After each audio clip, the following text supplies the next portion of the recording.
Hello everyone welcome to school plus. आज आम यह वीडियो माध्यम एसएसटी सेवक सेविका 2025 मसीह मोर जो दी दिन प्रिलिमिनारी एग्जाम होता गोटे दिन होता 30 जुलाई एंड आउ गोटे दिन होता 31 जुलाई और सबु दिन तीन टा लेखा शिफ्ट एग्जाम होता।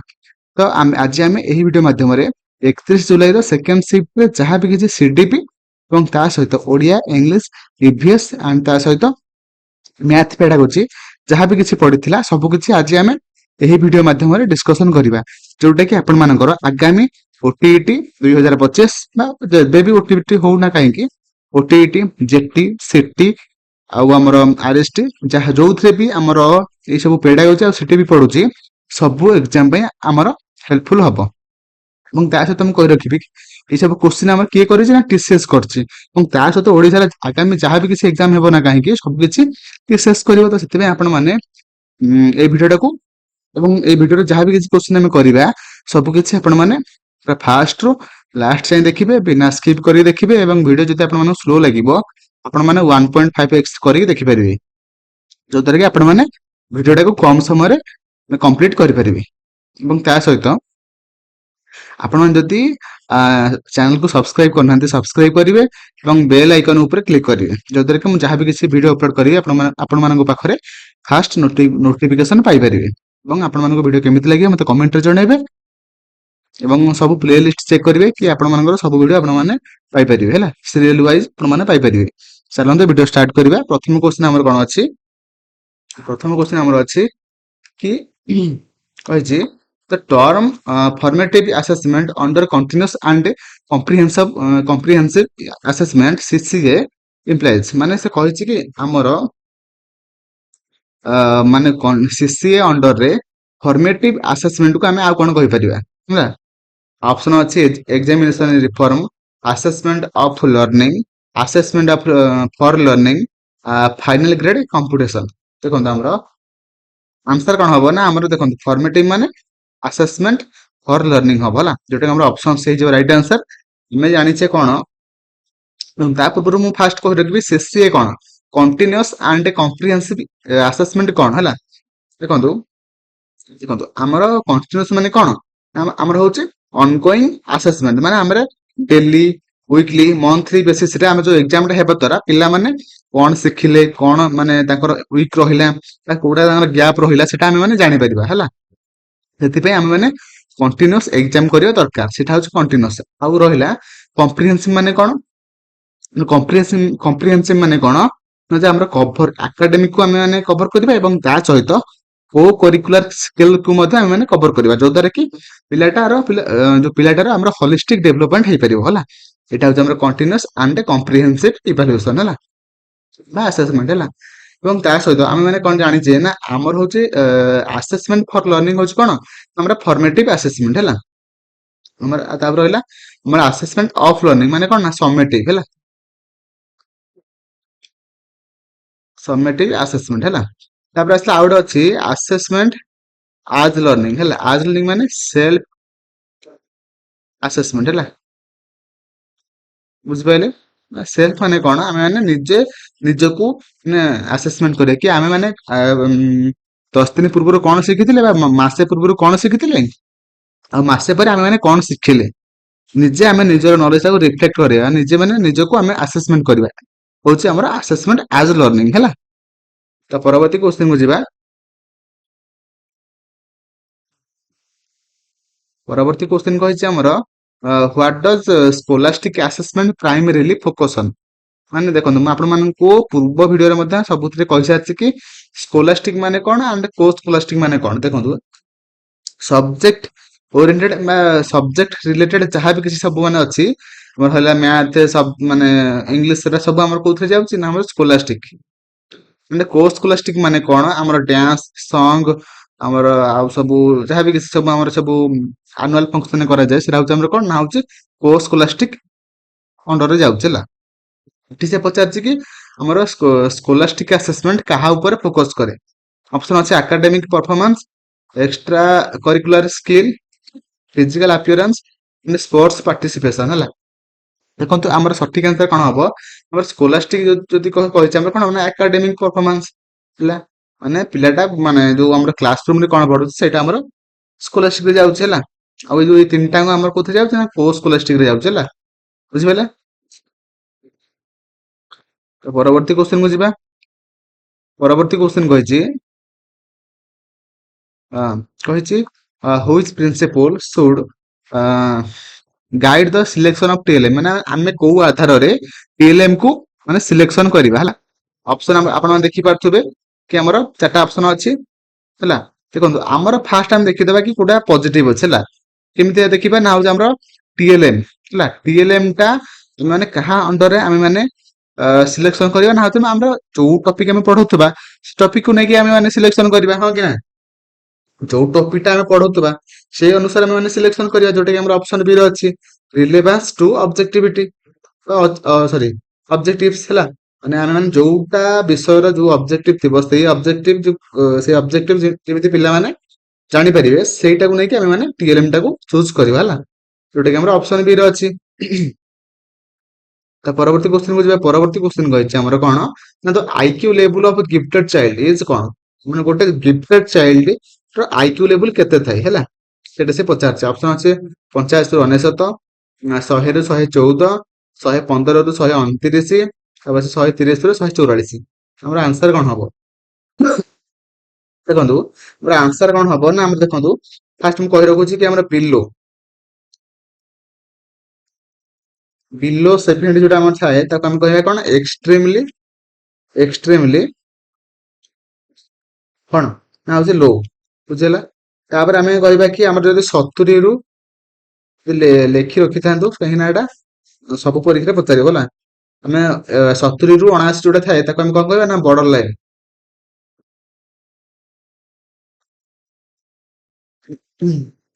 ଆମର 80 ରୁ ଯଦି ଆମେ ମାନେ 89 ଆମେ ଯଦି ଆମେ ଫର୍ମୁଲା ପକେଇ ପାଇବା ତେବେ ତାକୁ ଆମେ କଣ କହିବା ଲୋ ଆଭରେଜ ହେଲା। ତାପରେ 90 ରୁ ଯଦି ଆମେ 109 ପର୍ଯ୍ୟନ୍ତ ଆମେ ମାନେ ଦେଖିବା ସେଟା ଆମର ଆଭରେଜ ହେଲା।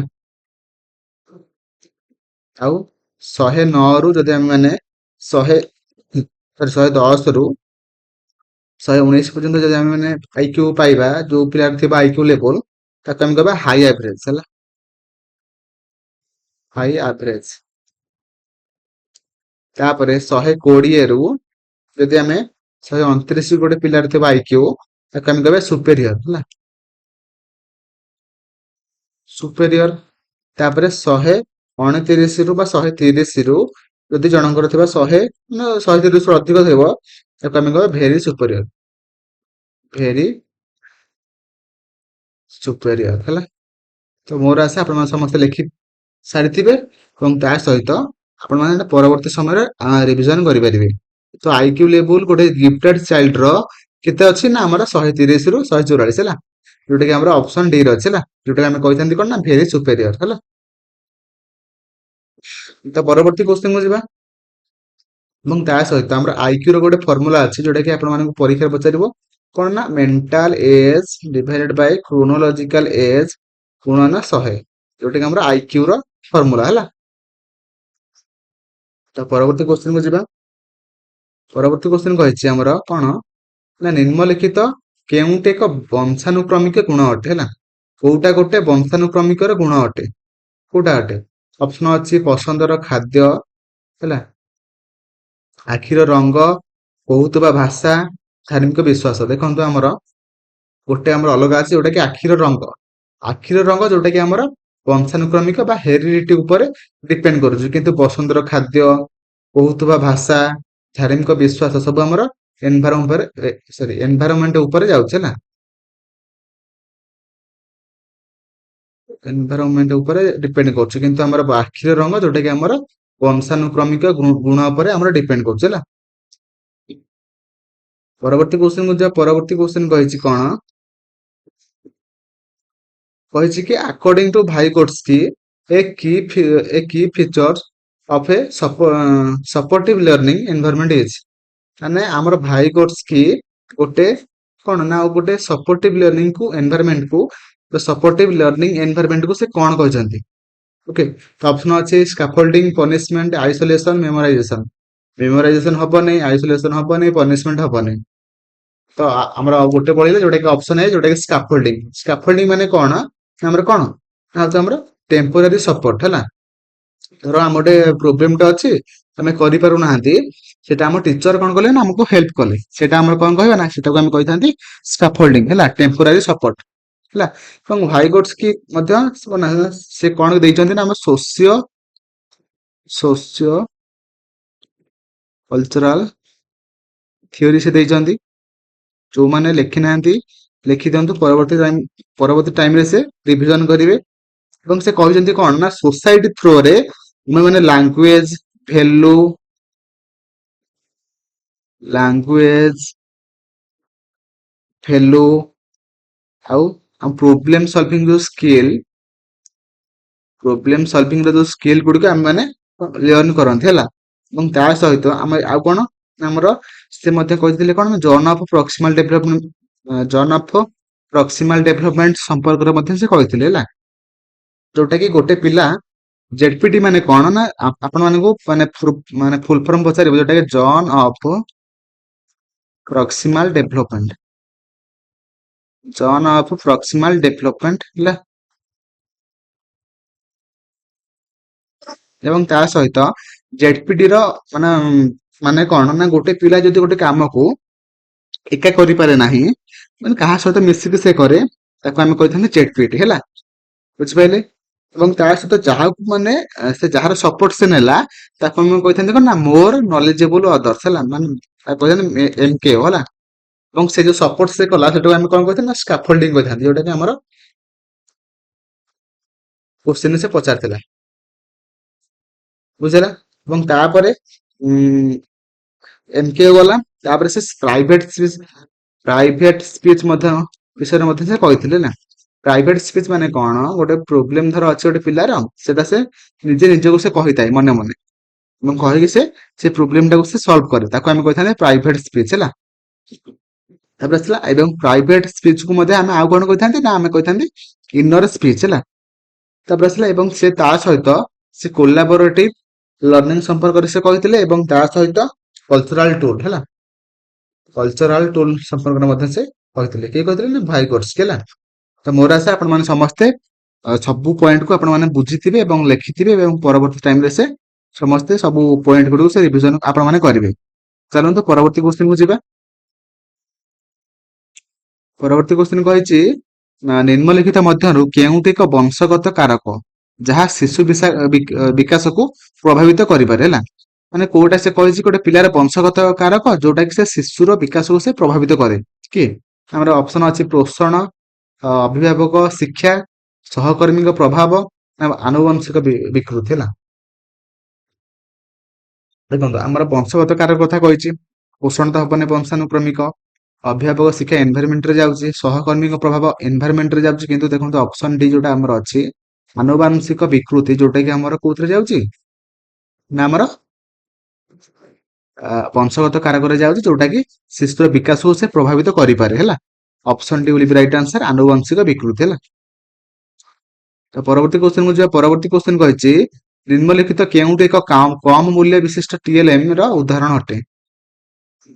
ମାନେ ଯୋଉ ଆମର ଦେଇଛି ଚାରିଟା ଅପସନ ଦେଇଛି, ଚାରିଟାଙ୍କ ଅପସନ ମଧ୍ୟରୁ କୋଉଟା ଆମର କମ ମୂଲ୍ୟର ଟିଏଲଏମ ଅଟେ ହେଲା। ଯୋଉଟା ଆମର ଅପସନ ଅଛି printed chart, smart board, virtual reality headset, ତାପରେ ଅଛି କମର୍ସିଆଲ ସଫ୍ଟୱେର। ଦେଖନ୍ତୁ ଆମର ସଠିକ ଆନ୍ସର କୋଉଟା ହବ ନା ଆମର ପ୍ରିଣ୍ଟେଡ ଚାର୍ଟ, ଯୋଉଟା କି ଅଟୋମେଟିକ ଆମର ମିଳିଯିବ ଟିଏଲଏମ ଟା ହେଲା। ଯୋଉଟା କି ଆମର option A will be right answer, printed chart ହେଲା। ତ ପରବର୍ତ୍ତୀ କ୍ୱେଶ୍ଚନ କହିଛି child experiencing cognitive overload is likely to show.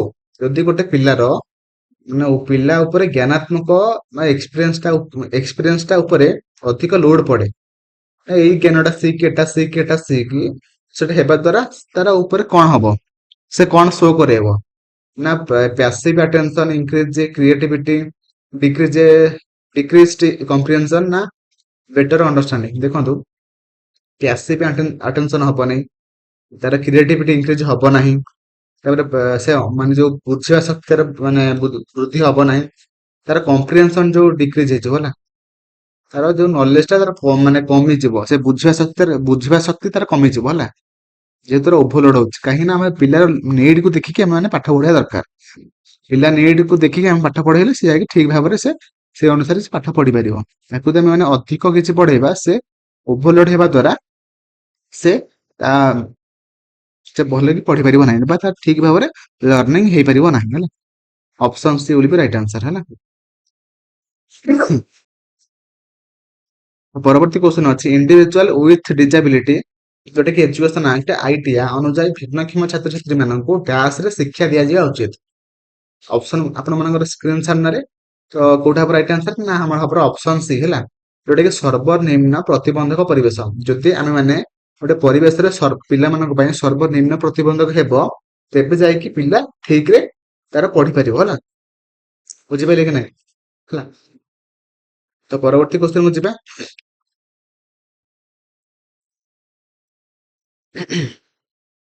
ପରବର୍ତ୍ତୀ କ୍ୱେଶ୍ଚନ ଅଛି ଭାଷା ଶିକ୍ଷା ପ୍ରସଙ୍ଗରେ ପାରସ୍ପରିକ ନିର୍ଭରଶୀଳତାକୁ ନିମ୍ନଲିଖିତ କେଉଁଟି ସର୍ବୋତ୍ତମ ଭାବରେ ବ୍ୟାଖ୍ୟା କରେ?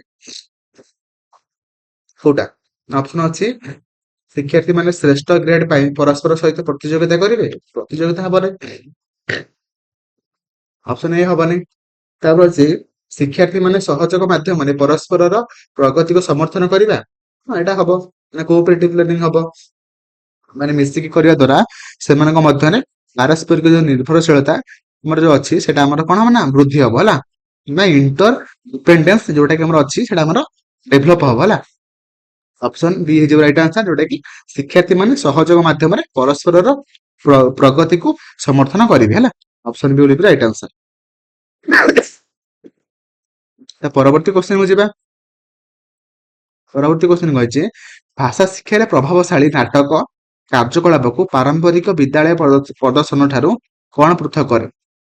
ଦେଖନ୍ତୁ ଆମର ପ୍ରଭାବଶାଳୀ ନାଟକ କାର୍ଯ୍ୟକଳାପ ଏବଂ ତା ସହିତ ବିଦ୍ୟାଳୟର ପ୍ରଦର୍ଶନ ମାନେ ଭିତରେ ଡିଫରେନ୍ସ କଣ ଅଛି? କଣ ଅଛି ନା ଆମର ସେ କହିଛି କି ସେଗୁଡିକ ମନେ ରଖିବା ଉପରେ ଧ୍ୟାନ କେନ୍ଦ୍ରିତ କରନ୍ତି ନା ମେମୋରାଇଜେସନ ହବନି। ତାପରେ ସେଗୁଡିକ ସ୍ଵାଧୀନତା ଏବଂ କଳ୍ପନା ଉପରେ ଗୁରୁତ୍ୱ ଦିଅନ୍ତି। ଦେଖ ବୁଝିପାରିଲେ କି ନାହିଁ, ସେମାନେ କଣ କରନ୍ତି ନା ଅଧିକ ଫ୍ରିଡମ ପାଆନ୍ତି ଏବଂ ସେମାନଙ୍କର ଯୋଉ କ୍ରିଏଟିଭିଟି ଅଧିକ ଥାଏ, ସେଟା ହଉଛି ଆମର ଡିଫରେନ୍ସ ଥାଏ ହେଲା।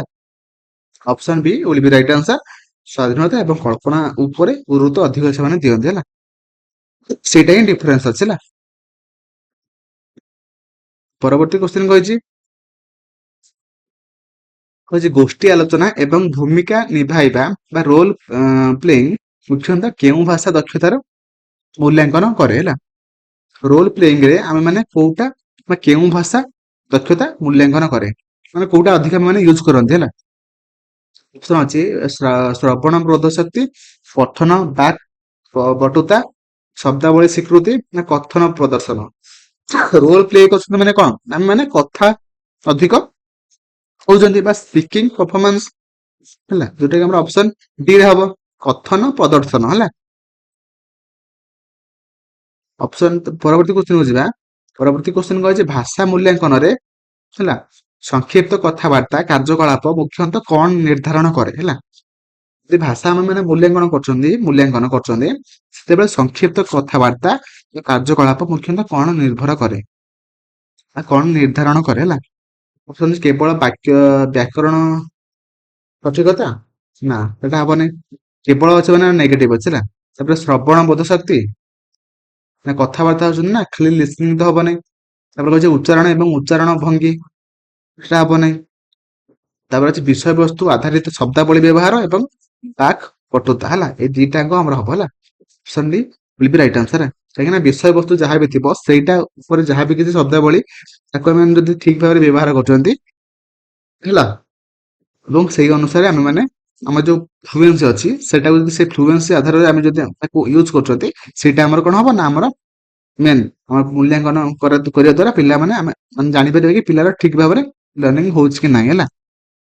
ଯୋଉଟା କି ସେ ଆମେ ଦେଖିବା କଣ ନା ବିଷୟବସ୍ତୁ ଆଧାରିତ ଶବ୍ଦାବଳୀ ପିଲା ବ୍ୟବହାର କରୁଛନ୍ତି କି ନାହିଁ, କରୁଛନ୍ତି ଯଦି କେମିତି କରୁଛନ୍ତି, ଫ୍ଲୁଏନ୍ସି ମାନେ ଥ୍ରୋରେ କରୁଛନ୍ତି କି ନାହିଁ, ବା ଫ୍ଲୁଏନ୍ସି ସେ କହୁଛନ୍ତି କି ନାହିଁ ହେଲା। ଅପସନ ଡି ଆମର ସଠିକ ଆନ୍ସର ହେଇଯିବ ହେଲା। ପରବର୍ତ୍ତୀ କ୍ୱେଶ୍ଚନକୁ ଯିବା। ପରବର୍ତ୍ତୀ କ୍ୱେଶ୍ଚନ କହିଛି ଜଣେ ଶିକ୍ଷକ ଲକ୍ଷ୍ୟ କରନ୍ତି ଯେ କିଛି ଶିକ୍ଷାର୍ଥୀ ଭଲ ଭାବରେ ପଢିପାରୁଥିବା ସତ୍ତ୍ୱେ କଥିତ ନିର୍ଦ୍ଦେଶ ବା ସ୍ପୋକେନ ଇନଷ୍ଟ୍ରକ୍ସନ ବୁଝିପାରନ୍ତି ନାହିଁ। ଏହା ମୁଖ୍ୟତଃ କେଉଁ ପ୍ରକାରର ଆହ୍ୱାନ ଅଟେ ହେଲା। ଯଦି ଗୋଟେ ଆମେ ଦେଖୁଛନ୍ତି ଗୋଟେ ଜଣେ ଶିକ୍ଷକ କଣ କଣ ମାନେ ପିଲା ଦେଖୁଛନ୍ତି କି ଗୋଟେ ପିଲାଟେ କଣ କରୁଛି ନା ଭଲ କି ମାନେ ଆ, ମାନେ କଣ କରୁଛି ନା ପଢି ପାରୁଛି କିନ୍ତୁ ସେ ଯୋଉ ସ୍ପୋକେନ ଇନଷ୍ଟ୍ରକ୍ସନ ଗୁଡିକ ସେ ବୁଝି ପାରୁନାହିଁ। କଣ ପାଇଁ ବୁଝିପାରୁନି ନା ଆମେ ଦେଖିବା ଅପସନ ଅଛି ସାଂସ୍କୃତିକ ଅସମ୍ବେଦନଶୀଳତା, ଅପସନ ବି ଅଛି ଭାଷାଗତ ବିବିଧତା, ଶିକ୍ଷାର୍ଥୀ ପ୍ରେରଣା, ଅପସନ ଡି ଅଛି ପ୍ରଣାଳୀ ଅଗ୍ରାଧିକାର, ମୋଡାଲିଟି ପ୍ରିଫରେନ୍ସ ଏବଂ ଅସମ ଭାଷା ବିକାଶ। ଦେଖନ୍ତୁ ସିଏ ଗୋଟେ ଯୋଉ ପଢିପାରୁଛି ସେଟା ଗୋଟେ ଅଲଗା ଭାଷାରେ ହେଇଥିବ ଏବଂ ତା ସହିତ ତାକୁ ଯୋଉ ଯୋଉ ସ୍ପୋକେନ ଯୋଉ ଇନଷ୍ଟ୍ରକ୍ସନ ମିଳୁଛି ସେଟା ଗୋଟେ ଅଲଗା ହେଇଥିବ। ତ ସେଥିପାଇଁ ସେ କଣ କରୁଛି ନା ସେ ଠିକ ଭାବରେ ପଢି ପାରୁନାହିଁ ବା ବୁଝି ପାରୁନାହିଁ ହେଲା। ଏଇଟା ହିଁ ତାର ପ୍ରୋବ୍ଲେମ ହେଲା। ଏଇଟା ଆମର option D will B right answer ହେଲା। ତ ପରବର୍ତ୍ତୀ କ୍ୱେଶ୍ଚନ କୁ ଯିବା। ପରବର୍ତ୍ତୀ କ୍ୱେଶ୍ଚନ କହିଛି ନିମ୍ନଲିଖିତ ମଧ୍ୟରୁ କେଉଁଠି ଏକ ବିବିଧ ଶ୍ରେଣୀ ଗୃହରେ ସାମାଜିକ ଭାବପ୍ରବଣ ଚ୍ୟାଲେଞ୍ଜକୁ ସର୍ବୋତ୍ତମ ଭାବରେ ଦର୍ଶାଏ ହେଲା। ଅପସନ ଅଛି ଶିକ୍ଷାର୍ଥୀ ମାନେ ଭୁଲ ବାକ୍ୟ ଗଠନ ଲେଖନ୍ତି। ଦେଖନ୍ତୁ ସାମାଜିକ ଭାବପ୍ରବଣ ଚ୍ୟାଲେଞ୍ଜକୁ ସର୍ବୋତ୍ତମ ଭାବରେ ଦର୍ଶାଇ କୋଉଟା ହେଲା। ଅପସନ ବି ଅଛି L1 ଇଣ୍ଟରଫରେନ୍ସ ଯେଉଁ ଶିକ୍ଷାର୍ଥୀ ମାନେ ବନାନ ତ୍ରୁଟି କରନ୍ତି। ଅପସନ ସି ଅଛି ଶିକ୍ଷାର୍ଥୀ ମାନେ ଭର୍ବ ଚାର୍ଟକୁ ମନେ ରଖି ପାରନ୍ତି ନାହିଁ। ନା ଅପସନ ଡି ଅଛି ଉଚ୍ଚାରଣ ପାର୍ଥକ୍ୟ ଯୋଗୁଁ ଶିକ୍ଷାର୍ଥୀ ମାନେ କହିବାକୁ ଇଚ୍ଛା ଅନୁଭବ କରନ୍ତି ନାହିଁ। ଦେଖନ୍ତୁ ଯେହେତୁ ସାମାଜିକ ଭାବ ପ୍ରବଣ ସେଥିପାଇଁ ଆମର କଣ ହବ ନା ଆମର ଉଚ୍ଚାରଣ ଯୋଉଟା ଅପସନ ଡି ଉଚ୍ଚାରଣ ପାର୍ଥକ୍ୟ ଯୋଗୁଁ ଶିକ୍ଷାର୍ଥୀ ମାନେ କହିବାକୁ ଲଜ୍ଜା ଅନୁଭବ କରନ୍ତି ହେଲା। କାହିଁକିନା ସେ ସୋସାଇଟିରେ କହିବେ ନା ସେଥିପାଇଁ ହେଲା। ଏଇଟା ହିଁ ପିଲାମାନଙ୍କ ଲାଜଟା ହଉଛି ତାର ଗୋଟେ ପ୍ରୋବ୍ଲେମ ଥାଏ ହେଲା। ସବୁ ପିଲା ସବୁ ଜାଗାରେ କହିପାରନ୍ତି ନାହିଁ ହେଲା। ତ option D will be right answer.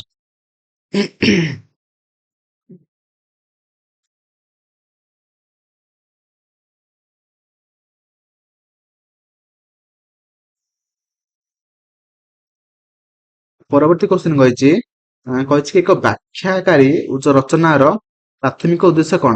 ଯଦି ଗୋଟେ ବ୍ୟାଖ୍ୟାକାରୀ ମାନେ ସେ କୌଣସି ଟପିକ କୁ ବ୍ୟାଖ୍ୟା କରୁଥିବ ସେଇ ରଚନାର ପ୍ରାଥମିକ ଉଦ୍ଦେଶ୍ୟ କଣ ହେଲା। କାଳ୍ପନିକ କାହାଣୀ ସହିତ ପାଠକଙ୍କ ମନୋରଞ୍ଜନ କରିବା। ଅପସନ ବି ଅଛି ବିରୋଧାତ୍ମକ ମତ ଉପରେ ଯୁକ୍ତି ବାଢିବା ବା ଖଣ୍ଡନ କରିବା। ଅପସନ ସି ଅଛି ଏହି ବିଷୟ ବ୍ୟାଖ୍ୟା କରିବା ଏବଂ କିମ୍ବା ସ୍ପଷ୍ଟ କରିବା ପାଠକଙ୍କୁ ସୂଚିତ କରିବା। ଦେଖନ୍ତୁ ବ୍ୟାଖ୍ୟା କରୁଛି ମାନେ କଣ ସେ ପୁରା ଭଲ କି ରଚନା ଟାକୁ ବ୍ୟାଖ୍ୟା କରୁଛି ହେଲା। ସେଟା କଣ ହବ ନା ଆମର ଅପସନ ସି ଯୋଉଟା କି ସେ ବିଷୟକୁ ଠିକ ଭାବରେ ବ୍ୟାଖ୍ୟା କରୁଛି ଏବଂ ସ୍ପଷ୍ଟ କରୁଛି ହେଲା। ମାନେ ପାଠକ ହେଲା ପାଠକ ଠିକରେ ବୁଝିପାରୁଛି କି ନାହିଁ ସେଟାକୁ ସେ ସୂଚିତ କରୁଛି ହେଲା।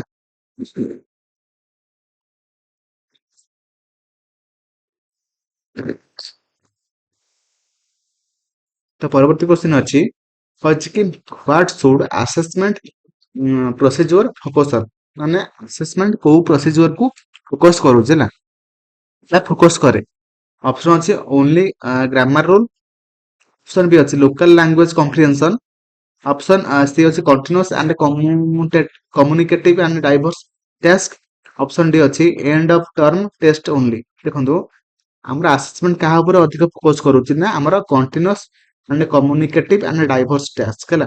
ମାନେ କଣ୍ଟିନ୍ୟୁଅସ ମାନେ ଆମେ କହିସାରିଛେ ଆପଣମାନଙ୍କୁ କମ୍ୟୁନିକେଟିଭ ମାନେ ସେମାନେ ପରସ୍ପର ମଧ୍ୟରେ କମ୍ୟୁନିକେସନ କରିବେ ଏବଂ ବିଭିନ୍ନ ପ୍ରକାର ଟାସ୍କ ମାନେ ସବୁ ଟାସ୍କ ଗୁଡିକ ସମାନ ନଥିବ ଅଲଗା ଅଲଗା ଟାଇପ ର ଥିବ ସେଟା ହଉଛି ଡାଇଭର୍ସ ଟାସ୍କ ହେଲା। Option C will be right answer ହେଲା। ପରବର୍ତ୍ତୀ କ୍ୱେଶ୍ଚନ କୁ ଯିବା। ପରବର୍ତ୍ତୀ କ୍ୱେଶ୍ଚନ କହିଛି Odia was recognized as by the government of India in 2000 helping to preserve its cultural importance in education। ମାନେ ଆମର ଓଡିଆ ଲାଙ୍ଗୁଏଜ କୁ କେବେ ଗୋଟେ କ୍ଲାସିକାଲ ଲାଙ୍ଗୁଏଜ ଭାବରେ ଗ୍ରହଣ କରାଗଲା ବା ସେଟା ସେ ପଚାରିଛି କୋଉ ଲାଙ୍ଗୁଏଜ ଭାବରେ ଆମେ ଗ୍ରହଣ କରାଯାଇଛି 2000 ଗଭର୍ଣମେଣ୍ଟ ଅଫ ଇଣ୍ଡିଆ ମାଧ୍ୟମରେ। ଅପସନ ଅଛି official regional language, minority language, national language ନା କ୍ଲାସିକାଲ ଲାଙ୍ଗୁଏଜ। ଆମର ଅପସନ ଡି ରାଇଟ ଆନ୍ସର ଯୋଉଟା କି କ୍ଲାସିକାଲ ଲାଙ୍ଗୁଏଜ ଭାବରେ ସେ ଗ୍ରହଣ କରାଯାଇଛି ହେଲା ବା ରେକଗ୍ନାଇଜ କରାଯାଇଛି ଯୋଉଟା କି ମୁଁ ଆପଣମାନଙ୍କୁ ଫାଷ୍ଟ ଆନ୍ସର କହିଦେଇଥିଲି ହେଲା। ଯୋଉଟା କି ଆମର option D will be right answer ଯୋଉଟା କି ଗୋଟେ କ୍ଲାସିକାଲ ଲାଙ୍ଗୁଏଜ ହେଲା। ଯଦି ଭିଡିଓଟାକୁ ଆପଣମାନେ ଲାଇକ୍ କରିନାହାନ୍ତି ଲାଇକ୍ କରିଦେବେ ଏବଂ କମେଣ୍ଟରେ ଜଣାଇବେ ଆପଣମାନଙ୍କୁ ଭିଡିଓ କେମିତି ଲାଗୁଛି ଏବଂ ତା ସହିତ ଆଗକୁ ଆପଣମାନଙ୍କୁ କୋଉ ଟାଇପର ଭିଡିଓ ଦରକାର ମତେ ଜଣାଇବେ ଯୋଉଦ୍ୱାରା କି ମୁଁ ସେଇ ଟାଇପରେ ସେଇ ଆପଣମାନଙ୍କ ସେଇ କମେଣ୍ଟକୁ ନେଇକି ମୁଁ ଭିଡ଼ିଓ କରିପାରିବି ହେଲା। ତ ପରବର୍ତ୍ତୀ କ୍ୱେଶ୍ଚନକୁ ଯିବା। ପରବର୍ତ୍ତୀ କ୍ୱେଶ୍ଚନ କହିଛି କଣ ନା ବ୍ୟାକରଣ ଅନୁବାଦ ପଦ୍ଧତି ନିମ୍ନଲିଖିତ କେଉଁ ତତ୍ତ୍ୱଗତ ଢାଞ୍ଚା ବା ଥିଓରିଟିକାଲ ଫ୍ରେମୱାର୍କ ଦ୍ୱାରା ପ୍ରଭାବିତ ହୋଇଥିଲା। ସେ ପଚାରିଛି ହେଲା। କଣ ହବ ନା ଆମର ଦେଖନ୍ତୁ ଏଇଟା ଦେଖନ୍ତୁ ଅନୁବାଦ କରି ବ୍ୟାକରଣ ଅନୁବାଦ ପଦ୍ଧତି ଏବେ ଆମର ଅପସନ ଏ ଅଛି ଆଚରଣବାଦୀ ମନସ୍ତତ୍ତ୍ୱ ବା ସଂରଚନାତ୍ମକ ଭାଷା ତତ୍ତ୍ୱ ସମ୍ପର୍କିତ ହେଲା। ବିହେଭିୟରିଷ୍ଟିକ ସାଇକୋଲୋଜି ଆଣ୍ଡ ଷ୍ଟ୍ରକ୍ଚରାଲ ଲିଙ୍ଗୁଇଷ୍ଟିକ ହେଲା। ଯେହେତୁ ଲିଙ୍ଗୁଇଷ୍ଟିକ କଥା ଆମର ଏଠି କୁହାଯାଇଛି ବ୍ୟାକରଣ କଥା ତ ଲିଙ୍ଗୁଇଷ୍ଟିକ ଆମର ହେଇଯିବ ସଠିକ ଆନ୍ସର ହେଲା। ଲିଙ୍ଗୁଇଷ୍ଟିକ ଅଛି ହେଲା ବୁଝିପାରିଲେ। ଆଉ କଗ୍ନିଟିଭ ଆମର କିଏ ଦେଇଥିଲେ ନା ପିଆଜେ ହେଲା। ଆଉ ସୋସିଓ ଲିଙ୍ଗୁଇଷ୍ଟିକ କିଏ ଦେଇଥିଲେ ସାମାଜିକ ଭାଷା ବିଜ୍ଞାନ ଆମର କିଏ ଦେଇଥିଲେ ନା ଆମର ଭାଇଗର୍ସକି ହେଲା ବୁଝିଲା। ତ ପରବର୍ତ୍ତୀ କ୍ୱେଶ୍ଚନକୁ ଯିବା। ପରବର୍ତ୍ତୀ କ୍ୱେଶ୍ଚନ କହିଛି ଆମର ରିଡିଂ ନୋବେଲସ ଫର ଏନଜୟମେଣ୍ଟ ଇନ ଆନ୍ ଏକ୍ସାମ୍ପଲ ଅଫ। ଯଦି ଗୋଟେ ଆମେ କଣ କହୁଛୁ ନୋବେଲଟାକୁ ଆମର ଏନଜୟମେଣ୍ଟ ପାଇଁ ଆମେ ମାନେ ପଢୁଛନ୍ତି ସେଟା ଆମର ସେଟାକୁ ଆମେ କଣ କହିବା ନା ଆମର ରିଡିଂ ଏକ୍ସଟେନ୍ସିଭଲି। ଇଣ୍ଟେନ୍ସିଭ ରିଡିଂ କଣ ଏକ୍ସଟେନ୍ସିଭ ରିଡିଂ କଣ ସବୁ ଆପଣମାନଙ୍କୁ ମୁଁ ମୋ ଭିଡ଼ିଓରେ କହିସାରିଛି। ଯଦି ଆପଣମାନେ ପଢିନାହାନ୍ତି ସେ ଭିଡ଼ିଓକୁ ଦେଖିନାହାନ୍ତି ଏଇ ଦେଖନ୍ତୁ। ତଥାପି ମୁଁ ଆଉଥରେ କହିଦଉଛି କି ଆମର ଇଣ୍ଟେନ୍ସିଭ ରିଡିଂ ମାନେ କଣ। ଆମେ ମାନେ ଯଦି ଗୋଟେ ଟପିକ କୁ ମାନେ ପରୀକ୍ଷା ପାଇଁ ପଢୁଛନ୍ତି ପୁରା ପୁରି ଡିଟେଲସ ରେ ତାକୁ ଆମେ କହିଥାନ୍ତି ଇଣ୍ଟେନ୍ସିଭ ରିଡିଂ। ଏବଂ ତା ସହିତ ଯଦି ଆମେ ମାନେ ଗୋଟେ ଟପିକ କୁ ମାନେ ଆମର ମଜା ପାଇଁ ପଢୁଛନ୍ତି ବା ଏନଜୟମେଣ୍ଟ ପାଇଁ ପଢୁଛନ୍ତି ଆମେ କହିଥାନ୍ତି ଏକ୍ସଟେନ୍ସିଭ ରିଡିଂ ହେଲା। ଏଠି ଆମର କହିଥିଲା ଏନଜୟମେଣ୍ଟ ତ ସେଥିପାଇଁ ଆମେ ମାନେ ଅପସନ ବି କଲେ ରିଡିଂ ଏକ୍ସଟେନ୍ସିଭଲି ହେଲା। ତ ପରବର୍ତ୍ତୀ କ୍ୱେଶ୍ଚନ ଯିବା। ପରବର୍ତ୍ତୀ କ୍ୱେଶ୍ଚନ କହିছে teachers total non intervention in free composition. ଯଦି ଗୋଟେ ଟିଚର କଣ କଲା ନା ଗୋଟେ ଫ୍ରି ମାନେ ପିଲାମାନଙ୍କୁ ଲେଖିବାକୁ ମାନେ ଦିଆ ହେଇଛି ଲେଖିବା ପାଇଁ କି ଫ୍ରି କମ୍ପୋଜିସନ ମାନେ ଯାହା ଲେଖିପାରିବେ ସେମାନେ ସେଥିରେ ଯଦି ସେ ମାନେ ଇଣ୍ଟରଫାଇ କଲା ନାହିଁ ତେବେ ପିଲାମାନଙ୍କର କଣ କଣ ପ୍ରୋବ୍ଲେମ ଆସିପାରେ। ଅପସନ ଅଛି ଇଜ ଅଲୱେଜ ଆଇଡିଆଲ ନା May result in disorganized and weak composition is never required ନା improve grammatical automatically। ଦେଖନ୍ତୁ ଆମର ଅପସନ ବି ଯୋଉ ରାଇଟ ଆନ୍ସର ଯୋଉଟା କି ଆମର ପିଲାମାନଙ୍କର ଯୋଉ ଲେଖିବେ ସେ ରେଜଲ୍ଟ ଟା କଣ ହବ ନା ଡିସଅର୍ଗାନାଇଜ ମାନେ ସେ ଯୋଉ ଠିକ ମାନେ ଅର୍ଗାନାଇଜ କରି ଠିକରେ ଲେଖି ପାରିନଥିବେ ସିଷ୍ଟମାଟିକ ଏବଂ ତା ସହିତ ସେମାନେ ୱିକ୍ କମ୍ପୋଜିସନ ମାଧ୍ୟମରେ ସେ ଲେଖିବେ। କମ୍ପୋଜିସନ ସେମାନେ ଲେଖିଥିବେ ଏଟା ୱିକ୍ ମାନେ ଏତେ ବି ଖାସ ହେଇନଥିବ। ସେଥିପାଇଁ ଆମର ଟିଚର ତାକୁ ପିଲାମାନଙ୍କୁ ସବୁ ଗାଇଡ କରିବା ଦରକାର ହେଲା। ପରବର୍ତ୍ତୀ କ୍ୱେଶ୍ଚନକୁ ଯିବା।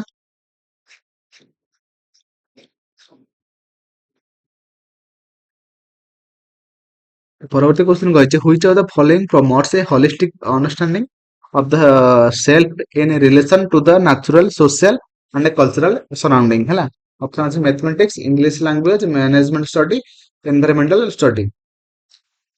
ସଠିକ ଆନ୍ସର କଣ ହବ ଦେଖନ୍ତୁ ଏଠି କଣ କହିଛି ଆମ ନ୍ୟାଚୁରାଲ କହିଛି ସୋସିଆଲ କହିଛି କଲଚରାଲ ସରାଉଣ୍ଡିଂ କହିଛି ମାନେ କଣ ହବ ନା ଏନଭାଇରମେଣ୍ଟାଲ ଷ୍ଟଡି ବା ଇଭିଏସ୍ ଆମେ କହିଥାନ୍ତି ହେଲା ବୁଝିପାରିଲେ। ତ ପରବର୍ତ୍ତୀ କ୍ୱେଶ୍ଚନକୁ ଯିବା। ପରବର୍ତ୍ତୀ କ୍ୱେଶ୍ଚନ ଆମର କଣ ଅଛି ନା ଆମର ଅଛି ନିମ୍ନଲିଖିତ ପରୀକ୍ଷା ସାମଗ୍ରୀ ଗୁଡିକ ମଧ୍ୟରୁ କେଉଁଟି ପ୍ରାୟତଃ ପରୀକ୍ଷକଙ୍କ ବିଷୟଗତ ଉପାଦାନକୁ ସର୍ବନିମ୍ନ ହ୍ରାସ କରେ ହେଲା।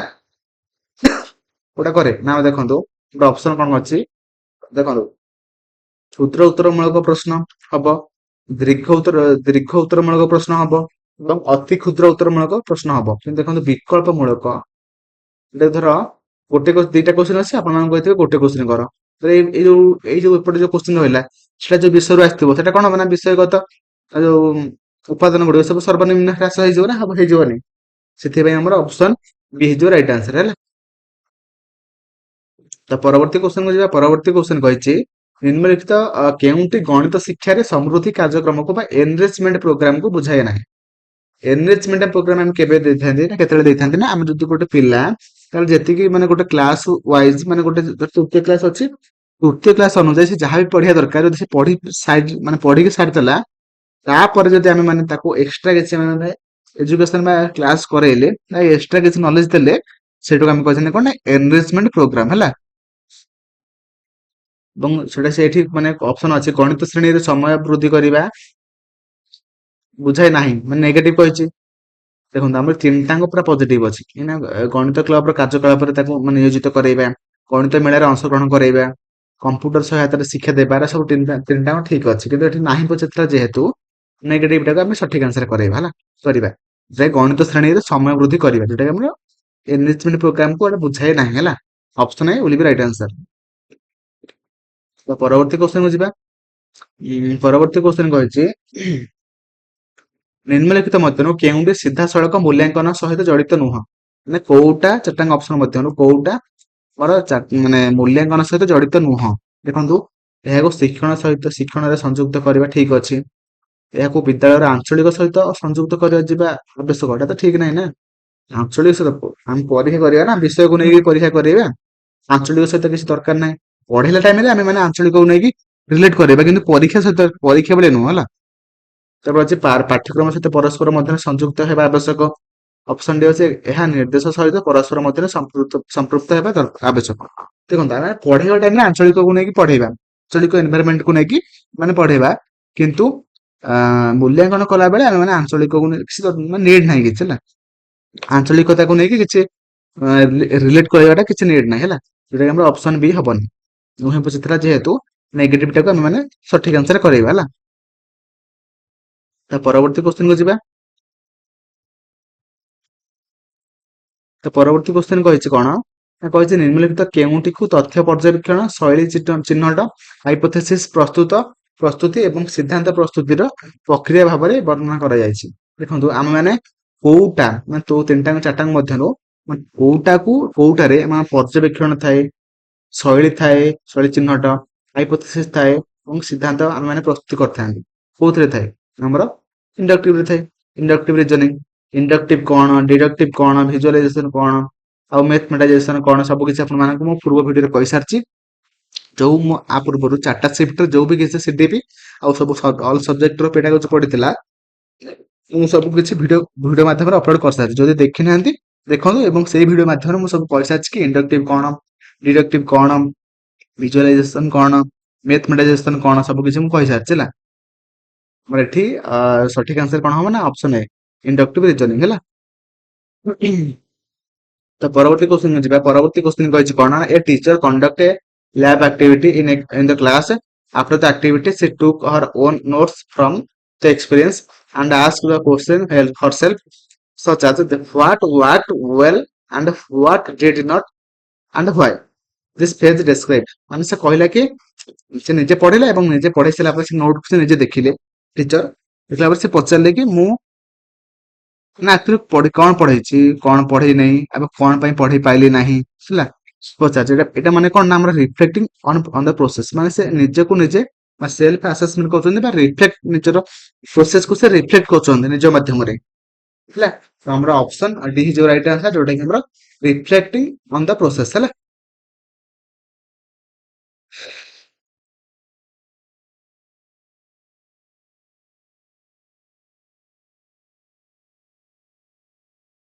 ପରବର୍ତ୍ତୀ କ୍ୱେଶ୍ଚିନ୍,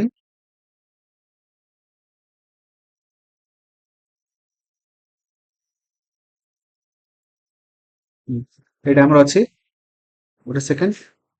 କହିଛି ନିମ୍ନଲିଖିତ କେଉଁ ପଦ୍ଧତି ପିଲାମାନଙ୍କର ସ୍ୱାଭାବିକ ପ୍ରବୃତ୍ତିକୁ ଗୁରୁତ୍ୱ ଦିଏ? ମାନେ ଆମର କୋଉ ପଦ୍ଧତିରେ ପିଲାମାନେ କଣ କରନ୍ତି ନା, ତାଙ୍କୁ ସ୍ୱାଭାବିକ ପ୍ରବୃତ୍ତି ବା ସ୍ୱାଭାବିକ ବ୍ୟବହାର ଯୋଉଟା ଥାଏ ସେଟା ସେ ଏକ୍ସପ୍ରେସ କରନ୍ତି ବା ଶୋ କରନ୍ତି। କୋଉଟା କିଏ ମାନେ କୋଉ ମେଥଡରେ କରନ୍ତି ନା, ଆମର ପ୍ଲେ ୱେ ହେଲା। ପ୍ଲେ ୱେ ମେଥଡରେ ପିଲାମାନେ ସେମାନଙ୍କର ଯୋଉ ସ୍ୱାଭାବିକ ବା ନ୍ୟାଚୁରାଲ ଯୋଉ ପ୍ରବୃତ୍ତି ଥାଏ ସବୁ କିଛି ସେମାନେ ଶୋ କରନ୍ତି ହେଲା। ଯୋଉଟା କିଏ ଦେଇଥିଲେ ନା, ଆମର ଜନ୍ ଡିଓ ଦେଇଥିଲେ ହେଲା। ବୁଝିପାରିଲେ?